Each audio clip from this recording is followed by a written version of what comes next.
ఇటు తెలంగాణ ప్రభుత్వంపై కేంద్ర మంత్రి బండి సంజయ్ సంచలన వ్యాఖ్యలు చేశారు. ఎల్ఆర్ఎస్ పేరుతో కొత్త దుకాణం పెట్టిందని 50,000 కోట్ల దోపిడీకి ప్లాన్ చేస్తుందని ఆరోపించారు. ఉచితంగా ఎల్ఆర్ఎస్ చేస్తామని చెప్పి ఇప్పుడు డబ్బులు వసూలు చేస్తారా అని ప్రశ్నించారు Bandi Sanjay. Congress party birth death regularisation స్కీమ్లను కూడా ప్రవేశపెడతారేమో అంటూ ఎద్దేవా చేశారు.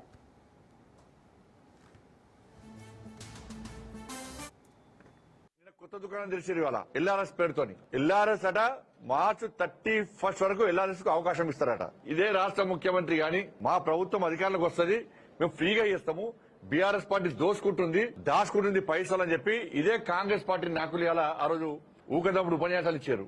ఇలా 50,000 కోట్లు ప్రజల నుంచి వసూలు చేయడానికి, ప్రజల నుంచి దోసుకోవడానికి ఎల్ఆర్ఎస్ పేరు మీద ఇలా వీళ్ళు మళ్ళీ మాట్లాడుతున్నారు. రేవంత్ రెడ్డి గారు ఎల్ఆర్ఎస్ పోయింది, బీఆర్ఎస్ పోయింది, ఎంఆర్ఎస్ కాదు, ఇలా బీఆర్ఎస్ పట్టుకొస్తుండే. రేవంత్ పట్టుకొస్తాడు. బీఆర్ఎస్ అంటే బర్త్ రెగ్యులేషన్ స్కీమ్ పట్టుకొచ్చినా పట్టుకొస్తాడు. ఇవాళ మనిషి చచ్చిపోతాడు, డిఆర్ఎస్ కూడా డెత్ రెగ్యులేషన్ కూడా పట్టుకొస్తాడు.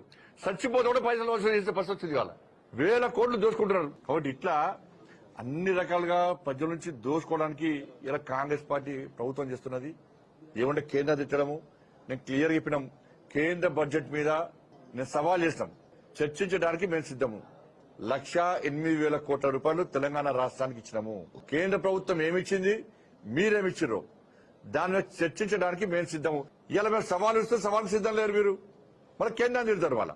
కాబట్టి ఎన్నికలు నమ్మక ద్రోహానికి, పోరాటాలకు జరుగుతున్న ఎన్నికలు, వంచనకు, ధర్మ రక్షణకు జరుగుతున్న ఎన్నికలు. మీ పీఆర్సీ విషయంలో గాని, మీ డిఎల్ఏ విషయంలో గాని కొట్లాడింది భారతీయ జనతా పార్టీ.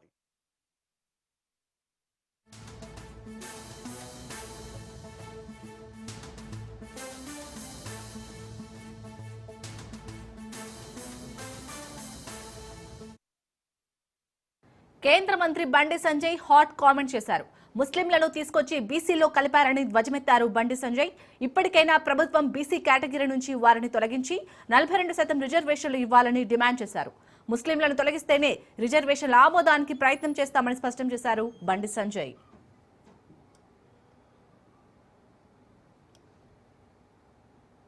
కేంద్ర మంత్రి బండి సంజయ్ హాట్ కామెంట్ చేశారు. ముస్లింలను తీసుకొచ్చి బీసీలో కలిపారని ధ్వజమెత్తారు బండి సంజయ్. ఇప్పటికైనా ప్రభుత్వం బీసీ కేటగిరీ నుంచి వారిని తొలగించి 42% రిజర్వేషన్లు ఇవ్వాలని డిమాండ్ చేశారు. ముస్లింలను తొలగిస్తేనే రిజర్వేషన్ల ఆమోదానికి ప్రయత్నం చేస్తామని స్పష్టం చేశారు బండి సంజయ్. మళ్ళీ బీసీలకు 42% ఇస్తామంటున్నారు. 10% ముస్లింలు చేస్తాము, బీసీలకు ఇచ్చేది 32%. ఇది మార్చద్దు, ముస్లిం కలపొద్దు అంటే మొత్తం అంటున్నారు.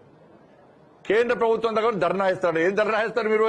వాళ్ళు దగా చేసింది, మోసం చేసింది కాంగ్రెస్ పార్టీ. మీరు ఢిల్లీలో పోయి ధర్నా అయ్యారంటే ఏఐసీసీ భవన్ దగ్గర ధర్నా అయ్యేది, జనపద్ 10 జనపద దగ్గర ధర్నా అయ్యేది, ఎవడో గాంధీ భవన్ దగ్గర ధర్నా అయ్యేది. మేము క్లియర్ కట్గా చెప్తున్నాం. మేము 10% ముస్లింలు కలిపి కేంద్రానికి బిల్లు పంపితే అది తిరిగి వాపసు వస్తుంది. ఇక రాబోయే రోజుల్లో జీతాలు ఇచ్చే